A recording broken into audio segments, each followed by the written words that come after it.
Hello Capricorn, Sun, Moon, Rising, and Venus sign. Sana ba'y nasa mabuti kayong kalagayan. My name is Suzy and welcome back po sa Star Tarot. Ito po ang inyong daily messages for August 15. Maraming salamat po sa inyong suporta sa ating channel. Kung bago kayo rito, welcome po. At kung hindi pa kayo nakakapag-subscribe, subscribe na kayo para updated kayo sa mga readings. Paalala lang po ni general reading ito, kaya hindi ito magre-resonate sa lahat. Kunin nyo lang kung ano ang sasakto sa inyong sitwasyon. Kung hindi po mag-resonate sa inyo, panoorin ninyo ang inyong Moon, Rising, and Venus signs dahil baka nandun na mensahe na para sa inyo. And of course, maaari pa rin ninyong i-claim lahat po ng positive energies na mapipick up ninyo sa reading na to. Maaari din ninyong isulat yan sa comment section po sa baba ng video. Thank you! So, Capricorn, po na mensahe ninyo ay courthouse. Ayan. So, maaring ang iba sa inyo, is dealing with the court. Maaring meron kaso dito na ipinaglalaban kayo. Maaari din, Capricorn, na that is related to child custody. Maaring yan ay related sa trabaho. Maaring meron kayong pinaglalabang karapatan, sa trabaho. Maaari din na meron ditong divorce, annulment, mga ganon, dispute sa lupa, it could be that as well. Maaari din na ang iba sa inyo ngayon focused, sa pag-aasikaso ng iyong mga taxes. Maaring meron kayong pinapagawang will, yung mga ganon ba, So maaring yun ang pinagkakabalahan ng iba sa inyo, Capricorn. We have house. Ayan. So, maaaring dispute sa dispute sa property ang pinaglalaban ninyo. Maybe that is the subject of the dealings with the court, about dispute sa property. Message, maaaring makatanggap na kayo ngayon ng letter. Maaaring makatanggap kayo ng communication from the court regarding dyan sa proceedings siguro or sa kung ano man ang inyong dinideal with sa korte, We have distant horizons, and so maaring maaring nasa malayong lugar, ang ipinaglalaban ninyo. Maaring nasa abroad kayo, maaring nasa abroad kayo, maaring merong representative kayo lang dito, or maaring nandito kayo at meron kayong representative kung saan man etong korte na to na you are dealing with, or yung mga taxes na yan, maaring sa ibang bansa. Depende sa inyong sitwasyon, Capricorn. Maari din for others of you, Capricorn, na this is a travel, maaring travel related din ito. Na energy na to, sorry. So, maaring ang iba sa inyo is going to travel by air. Maaring this is a long distance travel. This could be an international travel, Maaring may mga plano kayo dito for travel abroad. Community, you are receiving the support of the people around you dito kaysa mga kapitbahayan or pamilya or community ninyo na na-build ninyo sa trabaho. Maaring ganon. Kung ano man ang pinagdadaanan ninyo ngayon sa buhay or dito sa mga pinaglalaban ninyo sa korte, kung may ganon kayong sitwasyon, you are receiving the support of the people around you dito. Now, they are going to help you through this situation, Capricorn. We also have child. Ayan. So, maybe child custody ang pinaglalaban ng iba sa inyo dito, Capricorn, Yun ang aking napipick up dito.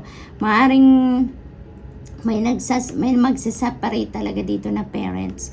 Maaring merong divorce, merong annulment situation dito. Kaya, merong child custody din at the same time na pinaglalaban ang kung sino man sa inyo dito, This could also be welcoming a new baby. For some of you naman, Capricorn, sa iba naman sa inyo dito, maaring you are welcoming a baby girl or a baby boy sa pamilya. Maaring may mga anak dito, Maaring ganon. Maari din na a new beginning sa buhay ninyo, Maaring, kasi new beginning energy din si child card. Kaya maaring merong mga may mga bagong simulain sa buhay ang iba sa inyo dito, Capricorn. Maaring may ganong ganap, tingnan natin kung ano pa ang mensahe for you. We have the key. Ayan, wow. Nasa kamay ninyo ang susi, no? Para sa inyong pagtatagumpay. Nasa inyong mga kamay din ang susi para sa ano ninyo, sa ikakabuti ng iyong sitwasyon. So parang it's all up to you. Parang yung desisyon ay nasa inyong mga kamay, ika nga, no? This could also signify that you are opening new possibilities sa buhay ninyo. So talagang kayo ang tanging, yung parang kayo ang nagdadala ngayon ng inyong destiny talaga, no? Nasa inyong mga kamay ang susi para diyan sa mga bagong pinto, no? Or bagong opportunities and possibilities sa buhay ninyo para sa ikakaganda ng inyong sitwasyon. So Capricorn, that's all I have for you for today. I hope nakatulong ang mga mensaheng ito in some way. Thank you for watching. Love and light. Namaste. So, Virgo, tingnan natin kung anong mga ganap para sa inyo. Pasensya na, parang ang lakas ng tugtog yan sa kapitbahay namin. Sana hindi ninyo naririnig. Ano po? Pasensya na. So, we have number 27, unexpected income. Ayan. Bonggang-bongga, Virgo. This is going to help out, no? Na mabago ang inyong financial situation sa ngayon, no? Kasi may mga hindi kayo inaasahan, no? This is unexpected na mga kita, no? So, maaaring meron ditong racket or seasonal na trabaho or maaaring job offer ito na hindi ninyo inaasahan, diba?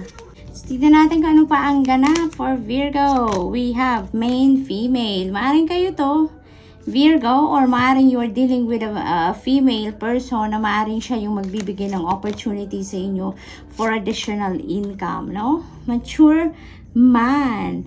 Ayan, wow. So maybe, Virgo, you are dealing with a mature man. Maaring ano ninyo to? Maaring boyfriend ninyo, maaring asawa ninyo, maaring manliligaw ninyo, maari din na dad ninyo to or grandpa. It could be anyone sa buhay ninyo na maaring iniisip kayo, di ba? Or maaring kinakausap ninyo to lagi or lagi nasa isip ninyo, maaring ganon kaya pumasok siya dito sa reading ninyo.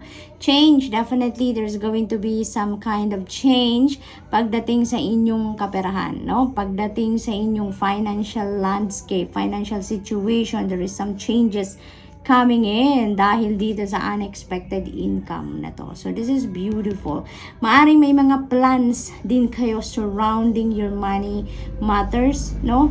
At ngayon, sa pagdating ng unexpected income na to, maaaring magbago talaga ang sitwasyon. Maaaring makapagsimula na kayong mag-roll out talaga ng mga plans na ninyo yan, no? Maaaring paglilipat bahay yan, paglilipat ng trabaho, place of residence, yung mga ganon. So, let's see. What else? Child. Ayan. Ayan. So, maybe talaga. This is because child is a new beginning energy. Virgo. So, maaring may mga bagong endeavor kayo ditong gagawin. May mga bagong simula. May mga bagong sitwasyon na papasukin kayo dito na maybe dahil dito sa unexpected income na to. Maaring yung unexpected income na ito is a new money path, no? Maaring ano yan, pagsisimulan ninyo ng panibagong money path that is going to bring forth a change talaga, no? Sa buhay ninyo in general. Kasi maaring hindi lang talaga sa financial department ng pagbabagong yan, but you know, other areas of life then, no? So, tignan natin kung ano pa ang ganap. We have wealthy man. Wow! You know what? Virgo, maaring si mature man is the wealthy man. Maaring siya ay inyong karelasyon, maaring siya ay parte ng buhay ninyo. Talaga, no? Maaring may relasyon kayo dito sa wealthy man at maaari din talaga na siya then yung magbibigay ng opportunity sa iyo para mabago ang inyong sitwasyon in general, no? So, depende sa inyong sitwasyon. This could also be someone na isa siyang negosyante, maaring manliligaw sa inyo, maaring asawa ninyo, maaring kakilala ninyo na maaring magbigay sa inyo ng opportunity to change the landscape of your finances. Maaring magbigay sa inyo ng opportunity for career, for a new job. Maaring mga ganon, ano? But definitely there is going to be change, no? Sa buhay ninyo dito na magsisimula sa finances department ninyo dito, Virgo. So this is really beautiful. What else? We have star. Ayan, beautiful. This is about happiness. This is about enlightenment, guidance, you know. Kaya maraming pagbabago dito ang mangyayari sa buhay ninyo. And as you navigate the change, no, Virgo, sa buhay ninyo, you are going to be enlightened. You will be given intuitive messages dito and divine guidance para matulungan ka ng Panginoon at the rest of your spirit team dito on how you're going to navigate these changes. So good luck, and that's all I have for you for today. I hope nakatulong ang mga mensaheng ito in some way. Thank you for watching. Love and light. Namaste. Hello Taurus, Sun, Moon, Rising, and Venus signs. Sana po nasa mabuti kayong kalagayan. My name is Suzy and welcome back po sa Star Tarot. Ito po ang inyong daily messages for August 15. At maraming salamat po sa inyong suporta sa ating channel. Kung bago kayo rito, welcome po. At kung hindi pa kayo nakakapag-subscribe, subscribe na kayo para updated kayo sa mga readings. Paalala lang po na general reading ito, kaya hindi ito magre-resonate sa lahat. Kunin nyo lang kung ano ang sasakto sa inyong sitwasyon. Kung hindi po mag-resonate sa inyo, panoorin ninyo ang inyong Moon, Rising, and Venus signs dahil baka nandun ang mensahe na para sa inyo. And of course, maaari pa rin ninyong i-claim po lahat ng positive energies na mapipick up ninyo sa reading na to. Maaari din na isulat ninyo yan sa comment section sa baba ng video. Poverty, Taurus. Ayan. So, this could resonate in relationships or maaari din talaga na sa kaperahan ito, no? Scarcity sa lack of money, yung ganon. Maaring ang iba sa inyo maybe naapektuhan ng trabaho dahil siguro sa restructuring ng kumpanya. Maaring nabawasan ang oras sa trabaho, therefore nabawasan ang kita. Maaring ganon. Maari din na talagang kulang kayo sa pera ngayon dahil maaring nawalan kayo ng trabaho, no? Maaring ang iba sa inyo dito siguro na layoff or siguro natapos na maaga ang kontrata, no? Kaya siguro hindi napaghandaan ang budget, you know? Maaring ganon ang ganap ng iba. Maari din na this is just mindset, Taurus. For some of you, maaring mindset lang ito, lack mindset. Kasi maaring wala naman talaga kayong problema sa kaperahan, sa totoo lang. Pero you're just having fear surrounding your finances. Maaring takot lang ang namumuo sa isip ninyo na what if mawalan ako ng trabaho? What if may emergency akong pagkakagastusan? What if? Yung mga ganun lang. No, maaring ganun lang ang sitwasyon ng iba sa inyo, Taurus. So, in that case, alam nyo na, 'di ba? Na your thoughts and feelings are very powerful. Kaya iwasan ninyo na magkaroon kayo ng lack mindset because that will invite more situation na talagang mararamdaman ninyo na kulang talaga kayo. Kaya, i-transmute nyo agad kung may ganun kayong sitwasyon, i-transmute nyo agad yung lack mindset na yan into abundant and prosperous mindset. Okay? Para yun ang ma-invite ninyo. Yun ang vibe na dumating sa buhay ninyo. Mas prosperous, mas abundant, mas wealthy kayo. Diba, Taurus? Oh my God, tingnan ninyo, great fortune. Ito yung parating sa inyo. If your mindset, no, is just on the side of positivity, prosperous and abundant mindset, ito ang dadating sa inyo, Taurus. Ito yung mai-invite ninyo, great fortune, no? Malaking kaperahan, malaking swerte pagdating sa kaperahan, at hindi lang yan sa kaperahan because hindi naman to hindi lang ito fortune sa kaperahan, but also this could be in any area sa buhay ninyo, different or maaring sa buong sa entire life ninyo, 'di ba? Siswertehin kayo, maaring swerte kayo sa pera, sa trabaho, sa negosyo, sa relationship, 'di ba? It could be in all areas of life, Taurus, na talagang swerte, napakalaking swerte, but definitely, no, may kaperahan dito kasi meron tayong 4-leaf clover, gold coins na talagang bumabagsak, 'di ba? Yung parang tingnan niyo yung vessel na katumba, 'di ba? At talagang bumabagsak. So parang ganyan ang universe sa inyo sa ngayon, Taurus. Maaaring ibabagsak talaga ng ibubuhos talaga sa buhay ninyo ng universe dito ang abundance, no? Taurus, kaya this is really beautiful. I-align nyo na ang inyong energies, thoughts, feelings, and emotions ninyo dito sa Great Fortune na energy na yan. Para yan ang dumating talaga sa iyo. Bumuhos ang pera, bumuhos ang swerte, no? Sa buong buhay ninyo ngayon, Taurus, no? Claim it, write it down below in the comment section na you are claiming this great fortune, no? Taurus, so yung kung ganito ang sitwasyon ninyo, that is going to turn around into a so much better situation. Kaya positive lang kayo. Mag-positive mindset kayo. Prosperous and abundant mindset. Para kung ano man ang problema ninyo pinagdadaanan pagdating sa kaperahan, kung sa kaperahan ito, or even sa relationship, yan ay mag-turn around into the best situation ever. No? Kasi maaring swerte din ito sa relationship, 'di ba? So maybe kung ang problema naman ninyo is relationship, na siguro nararamdaman ninyong kulang kayo ng pagmamahal, kulang kayo ng attention from your person, no? That could also change, 'di ba? Na mas magiging maganda ang inyong samahan. We also have community. Ayan. See, kahit sa mga kapitbahay ninyo, kahit sa mga colleagues ninyo sa trabaho, you know, you may be getting the support talaga. Kaya swerte kayo ngayon, Taurus. Dahil lahat ng mga pangangailangan ninyo, you know, that will be met. Ibibigay sa inyo talaga yan ng universe. Wealthy man. Ayan. So, maaring merong, siguro ano to, si wealthy man, isang successful na negosyante or boss sa trabaho na maaring ma-encounter ninyo or maaring lapitan ninyo at maaring ito yung magbibigay sa inyo ng trabaho, ng source of income, maaring siya yung magiging channel, no, ng Panginoon para ikaw ay mabigyan ng panibagong pagkakataon para magkaroon ka ng source of income, no, Taurus? What else? We have message of concern. Ayan. So, siguro talaga, no, may problema ang iba sa inyo pagdating sa trabaho or pagdating sa kaperahan, no? So, maaring hindi naman talaga ito para, yung pangangailangan ninyo sa pera siguro, hindi talaga yan para lang sa inyo. Maybe, you know, may pamilyang umaasa sa iyo, may mga taong umaasa sa iyo, mga kapatid siguro umaasa sa iyo. At siguro dahil nga siguro nagkukulang kayo ngayon ng budget, no?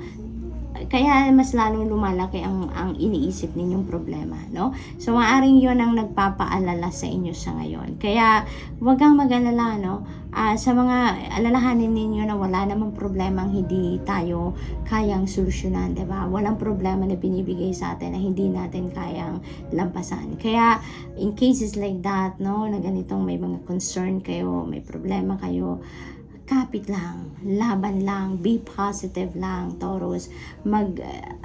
Just keep your hope and faith alive sa puso ninyo.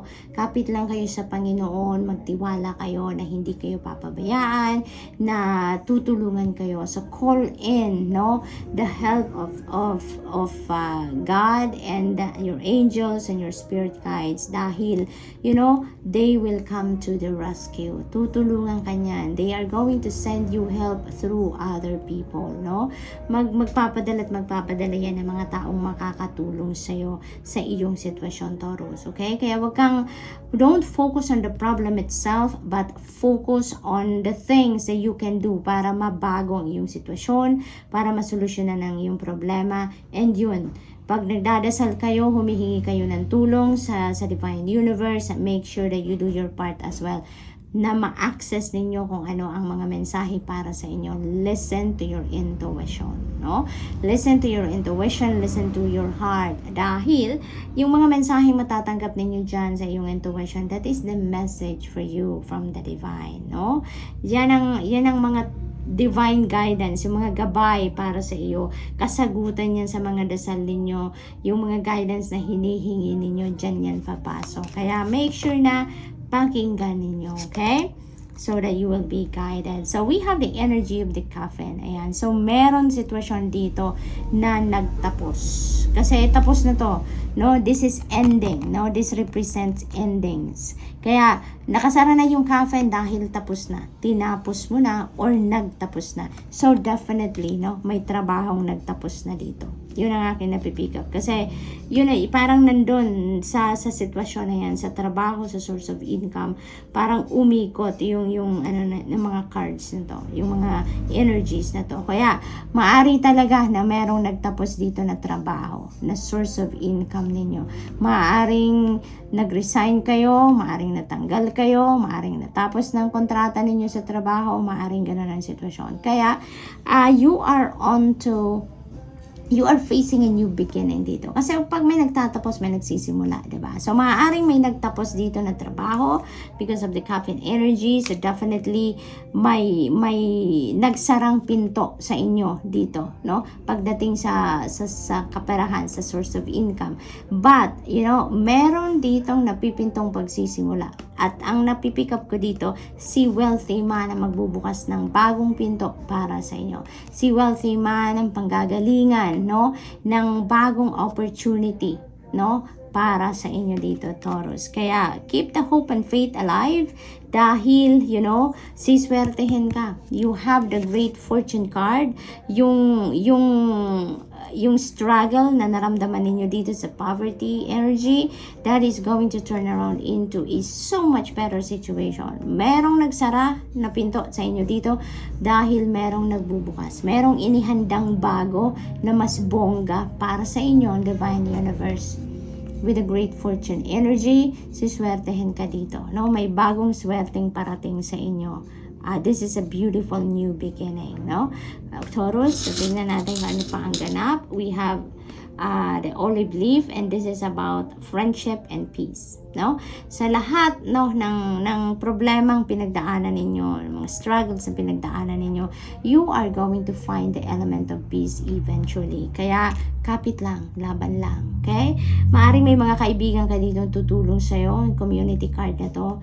Maaring yung dito mo makikita kung sino yung mga tunay mong kaibigan, no? Yung mga willing talagang dumamay sa'yo, tumulong sa'yo. No, it feels like to me that your friends are going to step up sa iyong sitwasyon ngayon and they're going to help you out, no?